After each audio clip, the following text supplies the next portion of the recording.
ওই জামাতের আমির তেল পাম্পে গিয়ে আর বাজারে গিয়ে আর মসজিদে গিয়ে যতই মাইকিং করুক, বাংলাদেশের জনগণ জামাতের নেতৃত্বে নামবে না। সামনে একটা অসত্য দিচ্ছে, এটা তো আমি মানতে পারি না। জয়েন করছে তো তার আসলে খুব চেষ্টাটা করতে হচ্ছে যে কতটা বিএনপি করা যায়। অনেকগুলো টকশোতে কিন্তু একই কথা, মানে যখন সে তার দল টল মানে একদম ছেড়ে ছুড়ে এখন সে বিএনপির মুখপাত্র হয়েছে। আপনি যখন লোনের উপরে চলতে হচ্ছে, তাইলে আপনার এত কার্ড দিয়ে তো হাসিনার মতোই বড়াইটা করার দরকার নেই। এই আমার বাপের, মানে ব্যাপারটা এরকম যে সব আমার বাপের টাকা। ভাই আমি তো মানুষ, আমাকে যখন আপনি 6-7 ঘন্টা আমি একটা লাইনে দাঁড়ায় আছি, আপনি কে তারেক রহমান কে কি এটা আমি আসলে আর দেখবো না, আমি আসলে গালিগালাজ করে ফেলবো।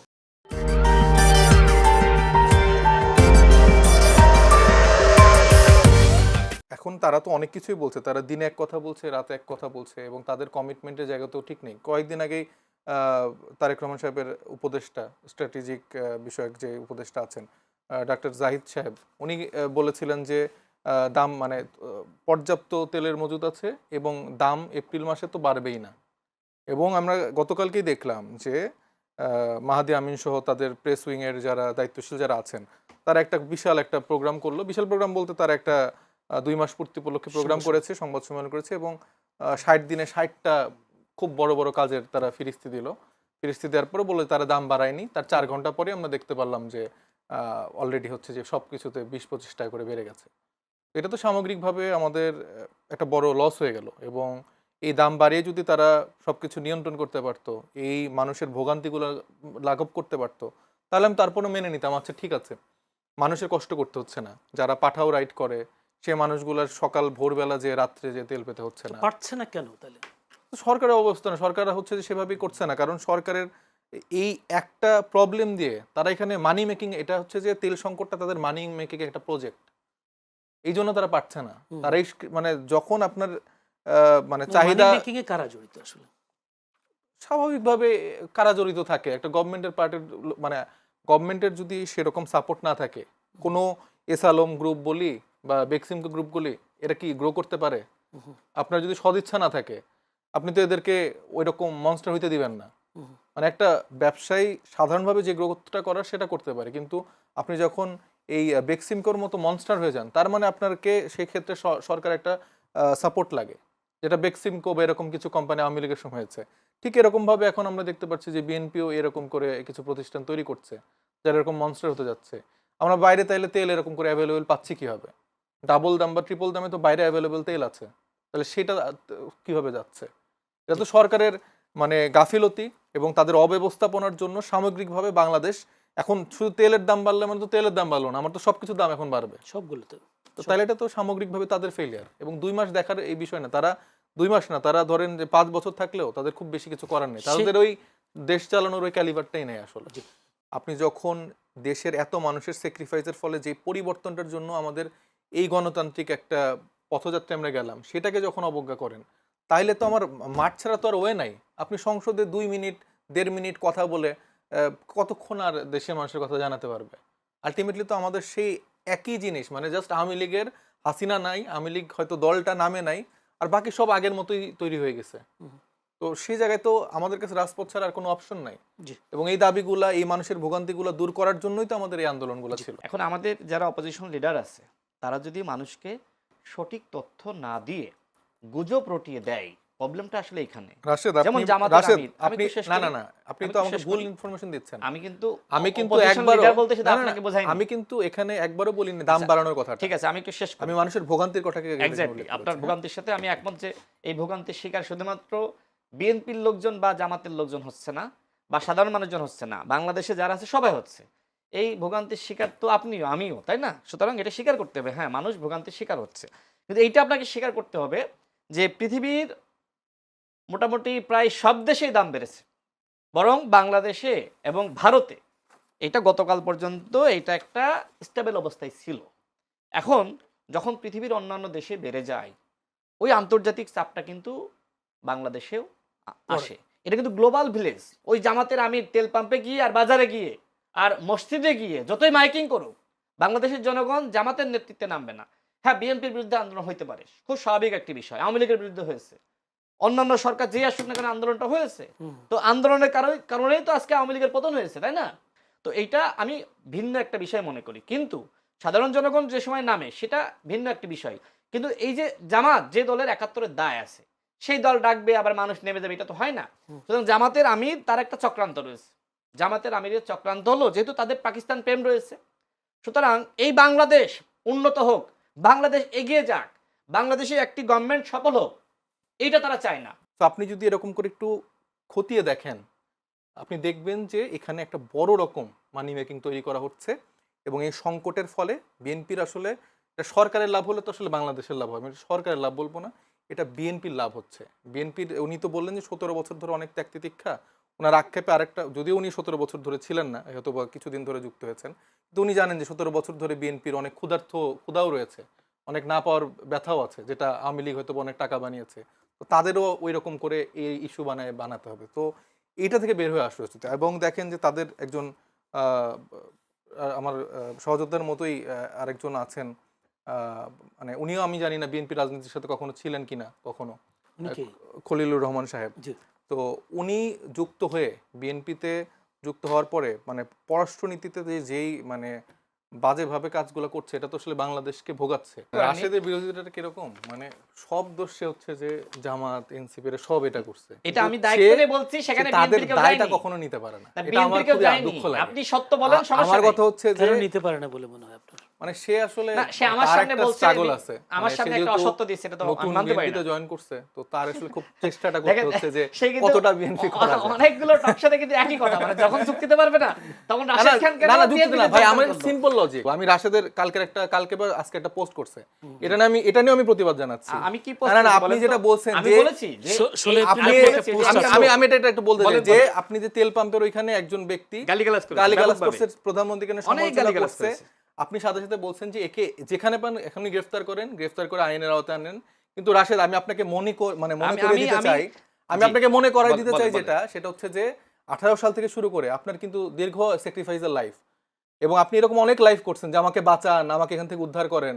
জি। সাধারণ মানুষ কিন্তু আপনাকে ভালোবাসছে, আপনাকে সাড়া Exactly, দিছে। হ্যাঁ। নূরের ক্ষেত্রে এরকম হয়েছে, আপনারা যারা 18 সালে যারা এরকম ফেস ছিলেন, এরকম কিন্তু করুণ দুর্দশা, এই শেখ হাসিনাকে নিয়ে সমালোচনা করার জন্য, আওয়ামী লীগ সরকারকে নিয়ে সমালোচনা করার জন্য এরকম অনেক সময় আসছে, তারা কিন্তু বলছে এদেরকে গ্রেফতার করে, এরা জঙ্গি, এরা জামাত শিবির। মানুষ কিন্তু আপনাদেরকে সমর্থন করছেন, কিন্তু জি। আপনি আজকে যেই সময়ে যে এই বিএনপির রাজনীতির সাথে যুক্ত হলেন, আপনি কিন্তু এরকম করে কথা আচ্ছা, বলতে পারেন না। আমি এটা একটু উত্তর দিই। আপনি উনি যেটা বললো না, আমি একটু উত্তর দিই। দেখেন, আপনার সাধারণ জনগণের আমি একটু বলে নিই, আপনার বাংলাদেশে- সাধারণ জনগণের, ভাই আমি জি, বলে নিই, বলেন, বলেন। আপনার সাধারণ জনগণের অবশ্যই রাইট আছে, তারা যে কোনো সমালোচনা করবে। এটা কি আপনি সমালোচনা? আপনি 6-7 ঘন্টা রাশেদ একটা প্রধান যেটা মানুষকে, বললো, সেটা কি আমি সমালোচনা? রাশেদ প্রধানের কথা বলছি এরপর না, আপনারা আপনি যে- যেই যে মানুষটা লোক- যে লোক যে লোককে গালিগালাজ নিয়ে করে, সেটা কি সমালোচনা? গ্রেফতার করার কথা বলেছেন, জি। সেই তার কথা বলছি। একজন সে সাধারণ কি নাগরিক, সমালোচনা করেছে?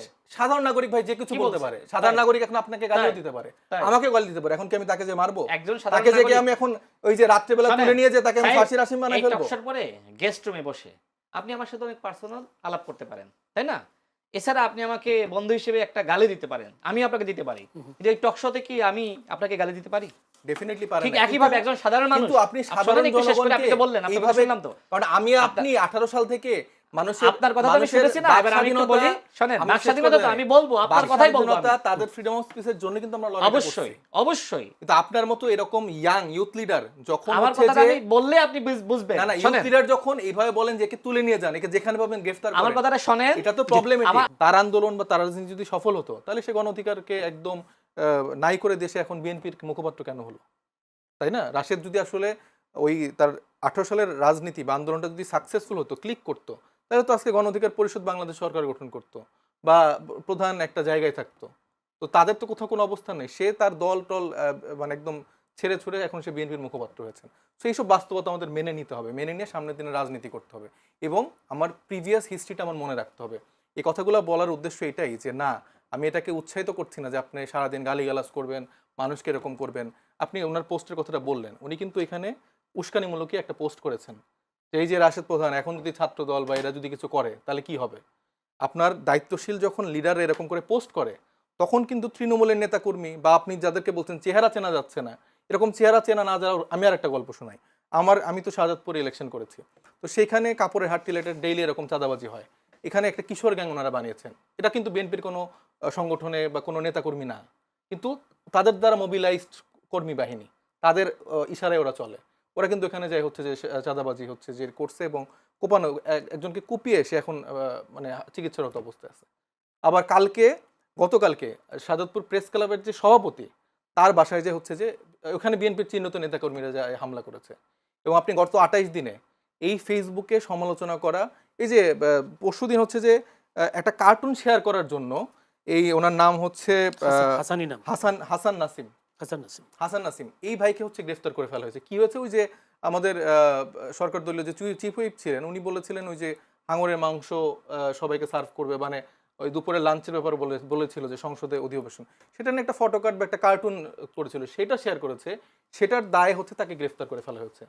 তো আপনি যখন এই যে আপনি খালি উনি যে বারবার বলছেন না মাত্র তো 2 মাস, মাত্র 2 মাসে যখন আপনার ভাষা এরকম হবে যে এখানে একে একে তুলে নেয়, একে একে একে গ্রেফতার করতে হবে, এই রাশেদ প্রধানকে কিন্তু সাবধান, ছাত্রদল কিন্তু খেপলে খবর আছে। তো এই টোনটা প্রবলেমেটিক, এই টোন এই বডি ল্যাঙ্গুয়েজ যদি লিডারশিপ কোয়ালিটির জায়গা থেকে চলে আসে, আস্তে আস্তে দেখবেন যে টু শব্দ করলেও মানুষকে গ্রেফতার করে ফেলছে, কিছু লিখলেও তুলে আনছে। এটা তো পুরো আমি যে বললেন যে ফ্যাসিবাদ কায়েম হচ্ছে বা হতে যাচ্ছে কিনা, এই যে অলরেডি হয়ে গেছে। কারণ রাশেদের মতো এই ইউথ মানে এনার্জেটিক লিডাররা যখন এরকম টোনে কথা বলে তখন আপনার বুঝে নিতে হবে যে একদম সারা। এখন রাশেদ বলতেছে যে হ্যাঁ তারেক রহমান হচ্ছে যে এই সচিবালয় থেকে ওসমান গনি মিলনায়তনে হেঁটে যাচ্ছে, এটা একটা হলো ব্রেকিং নিউজ। ওই যে আগে যেরকম পদ্মা সেতুর একটা স্প্যান বসলে হচ্ছে যে এটা ব্রেকিং নিউজ হতো, ওইরকম একটা ব্রেকিং নিউজের দিকে তারা এখন মিডিয়া ন্যারেটিভ দিয়ে দিচ্ছে। ও এরকম নেতা আমি কখনো দেখিনি, 6 মাস যাইতে দেন, সে আবার এরকম একটা বড় দূরত্ব রাখবে। যখন সে যত এই যে এরকম গালি গাও শুনছে, এরকম গালি খাওয়া যখন বাড়তে থাকবে তখন কিন্তু সে জনগণের মধ্যে যেতে ভয় পাবে, যে জানে যে তাহলে তো জনগণ আমাকে গণপিটুনি দিতে পারে। আপনার হাজার হাজার লাখ লাখ কর্মী বাহিনীতেও লাভ নাই, আপনি যদি জনগণকে সন্তুষ্ট না করতে পারেন, আপনি জনগণকে দাম বাড়াই দিলেন। মানে জনগণের মতো অনেকে তো বলছে যে আপনারা দাম বাড়ান তা আমাদের এই ভোগান্তিটা দিয়েন না। একটা মানুষ 6 ঘন্টা ধরে তেলের পাম্পে বসে আছে, তো সে কাকে গালি দিবে? সে কি আপনাকে গালি দিবে, রাষ্ট্রকে গালি দিবে, না আমাকে গালি দিবে? সে তো সরকারকে গালি দিবে। তো সরকারের সেই অবস্থাপনার দায়িত্ব নিতে হবে, নাহলে সে লন্ডনে বসে তার আগের যেই লাইফস্টাইল ছিল, স্কাইপে বসে মিটিং টিটিং করতো, তার যেই জায়গা ছিল, সে সেরকম কাজগুলো করুক, বিএনপি সেই অনলাইন অ্যাক্টিভিজমগুলো করুক। সে যখন একটা দেশের দায়িত্ব নিছে তার তো রাষ্ট্র চালানোর সেই মিনিমাম ক্যাপাসিটি থাকতে হবে, সে মানুষকে তো সেই মিনিমাম সাহায্যটা তার করতে হবে, যেন তার এই সারাদিন আমি কার্ডের বাণিজ্য করছি। আপনি জানেন এই যে যেই হচ্ছে বাণিজ্য মন্ত্রী, তার তার যে গভর্নর, এই আমাদের যে গভর্নর হয়েছে নতুন ঋণখেলাপি গভর্নর এসালামের পার্টনার যে গভর্নর, তাকে নিয়ে যে IMF এর কাছে লোন চাইতে গেছে, কেন দেয় নাই? মেনলি 2টা কারণে দেয় না। একটা হচ্ছে যে ব্যাংকিং রেজুলেশনে যে চেঞ্জ আনছে, সেটা একটা ওয়ান অফ দ্য রিজন। আরেকটা রিজন তারা ইভেন আমি কিন্তু আমার সহযোদ্ধাকে অনেকবার জিজ্ঞেস করছি আপনাদের এই কার্ডের পলিসিটা কি, মানে ইভেন এটা তারেক রহমান সংসদে দ্বারা ওইটার উত্তর দিতে পারেনি। বলছে সামনের অধিবেশন সামনের বাজেটে এটা আমরা আসলে অ্যাকোমোডেট করব, কোন খাত থেকে যাবে কতটুকু যাবে এরা এখন এটা জানে না। এবং এই ব্যাখ্যাটাই যখন আপনার দলীয় রেজুলেশন যখন আপনি সেখানে জানাচ্ছেন, IMF থেকে এটা এটা হচ্ছে নিউজেও আছে, তারা কিন্তু এটা এটা তারা মানতে পারছে না যে এটা আসলে কিভাবে এক্সিকিউট হবে। মানে এটা স্বাভাবিকভাবে আপনি চিন্তা করেন, আপনি একটা ঋণগ্রস্ত দেশ যেখানে অলরেডি 40,000 কোটি টাকা আপনি আবার ঋণ নিয়ে নিলেন দেশ থেকে 2 মাসের মধ্যে, আবার আপনি বাইরে ঋণ যেতে যাচ্ছেন, আপনি মানুষকে এই টাকাগুলো কই থেকে দিবেন? আপনার তো এখন টাকা ছাপতে হবে, তার মানে আপনার টাকার মানটা কত কমাই ফেলতেছেন। তা আপনি এই অর্থমন্ত্রী তো কথাগুলো বলছেন বলেন, যে শীঘ্রই তিনি ঋণের কিস্তি পাবেন IMF এর। কে পাবে? বাংলাদেশ।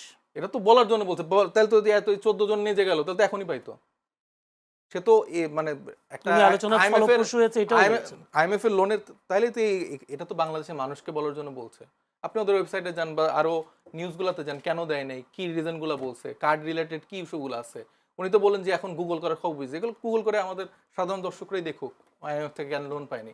আপনি যখন লোনের উপরে চলতে হচ্ছে তাইলে আপনার এত কার্ড নিতে তো হাসিনার মতোই বড়াইটা করার দরকার নেই, এই আমার বাপের, মানে ব্যাপারটা এরকম যে সব আমার বাপের টাকা। আপনি তো জনগণের টাকায় চলতেছেন, আপনি জনগণের একটা গুণগত মানের পরিবর্তন কিভাবে করবেন সেটা করেন না। আপনি মানুষকে এই 500-1000 টাকা দিয়ে পুরো দেশের মানে সিচুয়েশনটা অন্যরকম করে ফেলতেছেন। আমার কাছে খুবই কম সময়, আমি জাস্ট একটি প্রশ্ন ছোট্ট একটা করে করতে চাই, সেটা হচ্ছে দেশের সংকট থাকতে পারে কিন্তু বাক স্বাধীনতাও আমরা এটাকে দাবি করি যে বাক স্বাধীনতা থাকা ভালো, কিন্তু একজন প্রধানমন্ত্রীকে এভাবে একজন সাধারণ মানুষ এই ধরনের গালি দেওয়া, এই ধরনের মন্তব্য করা কতটা আসলে যুক্তিযুক্ত বা কতটা শোভনীয়?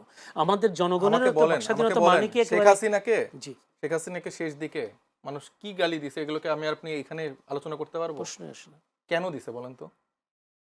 তার এই ফ্যাসিবাদ কায়েম করা, 17 বছরের তার এই জায়গা তো মানুষ তো এটাতে 2 মাস মাত্র, মানুষ তো একটা সিস্টেম দিয়ে সে ইউজ টু হয়ে গেছে এবং সে এক্সপেক্ট করছে যে এই মানুষরা যারা আসছে তারাও সাফারার ছিল, তারাও এগুলো দেখে আসছে, তারা সেই গুণগত পরিবর্তন না হইলেও অ্যাটলিস্ট মানুষকে এরকম ভোগান্তিতে রাখবে না। তো যখন আপনার ভাই ভাই আমি তো মানুষ, আমাকে যখন আপনি 6-7 ঘন্টা আমি একটা লাইনে দাঁড়ায় আছি, আপনি কে তারেক রহমান কে কি এটা আমি আসলে আর দেখবো না, আমি আসলে গালিগালাজ করে ফেলবো।